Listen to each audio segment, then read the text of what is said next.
A few days ago, I talked about what my predictions were for the 2020 Atlantic hurricane season, but I never talked about why it was going to be that active, So today, I'm going to be talking about why active hurricane seasons happen. So before we get into the why, I would appreciate if you'd like the video, subscribe to the channel, and hit the notification bell to stay tuned for future content. So let's get straight into it. So the number one factor, well, not really number one, but like a really big factor in determining the activity of a hurricane season is how warm the equatorial Pacific is. If the temperature of that area is above average, then it's an El Nino, and if it's below average, then it's a La Nina. So La Nina years typically mean more active hurricane seasons for the Atlantic and less active hurricane seasons for the Eastern Pacific. Why? It all has to do with wind shear. Wind shear is basically like how much winds move at different in different directions at different layers of the atmosphere. In the Eastern Pacific during La Nina, the wind shear is high, but in the Atlantic it's low. And the high wind shear is unfavorable for hurricane development.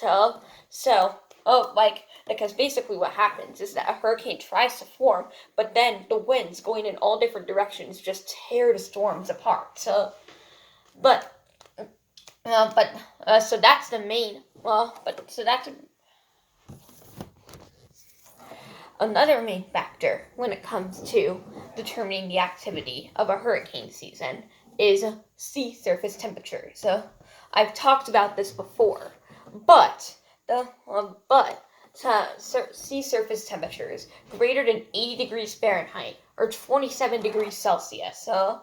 It's generally more conducive for hurricane and tropical storm development than cooler water temperatures. And in addition, it has to do with the moisture in the atmosphere.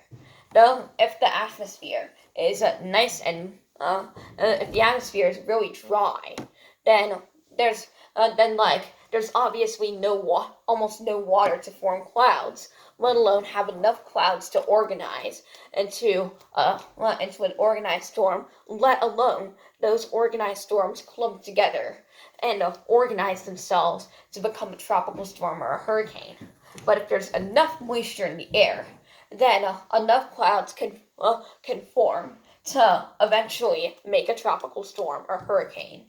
Now, this is why the Saharan dust a few weeks ago had such a huge impact on the activity of the Atlantic. The Saharan dust accompanied dry air across the Atlantic, and that area that the Saharan dust went across the Atlantic just so happens to be what's called the main development region of the Atlantic.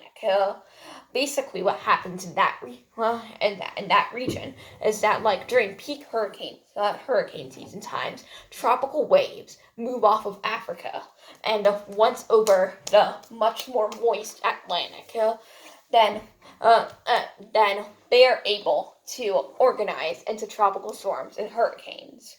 So, those are several of the main factors that contribute to an active hurricane season.